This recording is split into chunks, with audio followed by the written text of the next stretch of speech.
The average person has 27 unique web logins. To create an account on a site, you have to register with a username and password, and most people pick passwords that are easy to remember. Actually, a lot of us end up using the same password for all of our websites, which is understandable, but risky. There are many different ways that hackers can get your password. They can use programs that try to guess it by randomly cycling through different combinations, hacking the website itself, or phishing by sending fake emails that look like they're from a website or company, but actually aren't.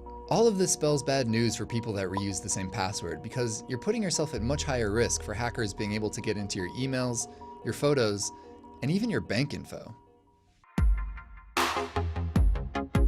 Last year, Yahoo made headlines when it was the victim of a massive cyber attack, with sensitive information being stolen from 1 billion accounts. So if you had a Yahoo account and you used that same password for other sites, you are now vulnerable to all those other accounts being hacked too.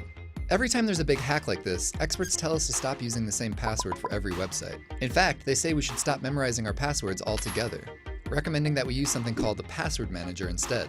I know, it already sounds complicated, but trust me, it's really not, and it'll help make all of your accounts much more secure. We currently think of passwords as things that we memorize and store inside our heads. But since we're really bad at remembering random things, there's a limit to how complex your password can be, and how many different ones you'll be able to remember. As a result, most people have really simple passwords, and many use the same one across all their logins. This sucks because if a hacker gets access to your one password, they then have access to all of your different accounts. And if your password is uncomplicated, it's astonishingly easy for hackers to guess it. For instance, if you use a password like, well, password, which is actually the 8th most commonly used one, it would take a hacker mere milliseconds to guess it. But if you use a password manager to generate a 15-digit series of random upper and lowercase letters and numbers, that time jumps up to 609 million years. The biggest thing we need to do is stop keeping our passwords in our heads. Instead, we need to put them somewhere else and lock them up, like a virtual safe. This is what the password manager does.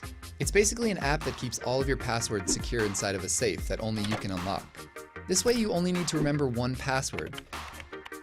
And once you unlock the safe, you can see all of your many different passwords in one place. Since it's an app, you can access your passwords from any device you've installed it on. And since you don't need to remember all your passwords anymore, you can make them really long and complicated. So what happens if your password manager gets hacked? They would have access to all of your individual passwords then, right? Not necessarily.